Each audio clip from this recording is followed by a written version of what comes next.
Today, our question is, what are meetups and how do I lead one? Now, meetups are just what we call the time together that we focus on our spiritual growth. And we want to let you know that discipleship is actually way more than the time you spend in meetups. But when you do have this time where you're intentionally focused on your growth, we suggest that you structure that time kind of like this. We have a look back time where we look over how life is going and we talk about what we're learning, what we're struggling with, different things like that. We also have a look up time where we ask God to teach us what He wants us to learn. We have a look ahead time where we can make plans and goals of what we'll do in the next few days or weeks in order to keep growing. So this is kind of what our guide looks like, and we do suggest that you use a guide rather than just do it from memory because it's easier for your disciple to then take that guide and use it with someone else if you're making it obvious what you're doing by using something like a handout. And the reason that we use this is because people don't always know how to use their time together. Discipleship challenges aren't always tied to what material to use, but actually how to spend your time together. And when people don't know what to do, they tend to gravitate towards their wiring. And that's something that we've really learned that if someone is mainly a thinker or feeler or doer, it's going to affect how they approach discipleship if they're leading it and what expectations they have if they're going through it.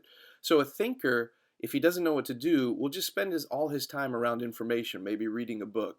A feeler will spend all their time trying to catch up and just talk, maybe over coffee and good things like that, but just mainly talking about how life is going. A doer will want to do just that. He'll just want to do. And so he may want to go and feed the poor or do some exercise together. And when people don't know how to spend the time together, they kind of revert back to their wiring. There's actually nothing wrong with that, except for the fact that we know that maturity comes in the balance of your head, hand, and heart, of your thoughts, your affections, and your obedience, your action.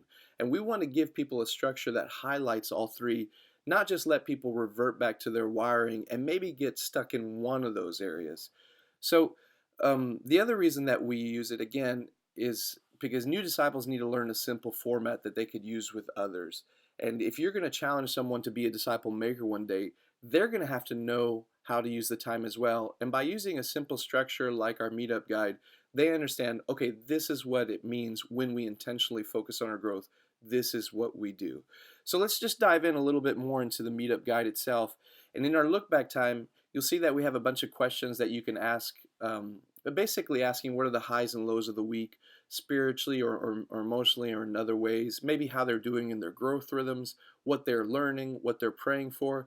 And we suggest you spend a solid 30 minutes doing this. And you don't have to go through all the questions. You can pick the ones that you want ahead of time, or you can let them choose one and you choose one. However you do it, just spend a solid 30 minutes talking about these questions and then spend some time praying over what you've heard. The next time, the look up time, just gives you a set of questions to go through, whether you're using the Bible as your material, a worksheet from our website, or just a book that you're reading together. These are actually really good questions, which are basically what did you find interesting or challenging? What do the lessons show you about God? What do the lessons show you about you? And what questions do you have? Those are great questions to go over in any kind of discussion because they're also very good questions in your personal time with God. So it's kind of teaching them what to do personally in your time that you have together. And lastly, in our look ahead time, and this is probably the toughest time, it's creating a plan of action or obedience for the next few days or weeks.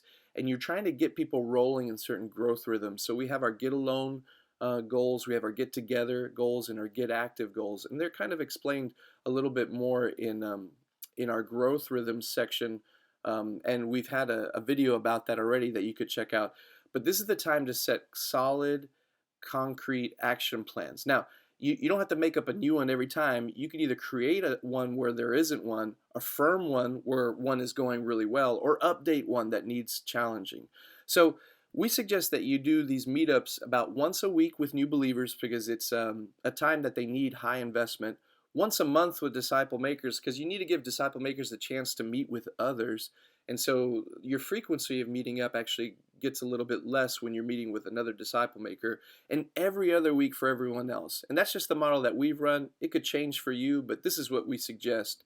And then what you could do is you can find these meetup guides and our lessons on the website.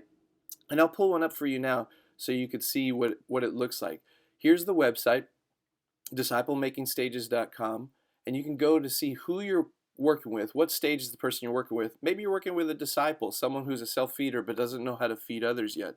So you go to that section, and it again tells you, hey, make sure you've done an assessment with them, which we've already talked about, that you had the talk with them, which we'll have another video about the talk itself. But then when you start addressing growth areas, pick the area that you need to work on with them, and a little worksheet will pop up. But it keeps saying in every section, remember to use a meetup guide.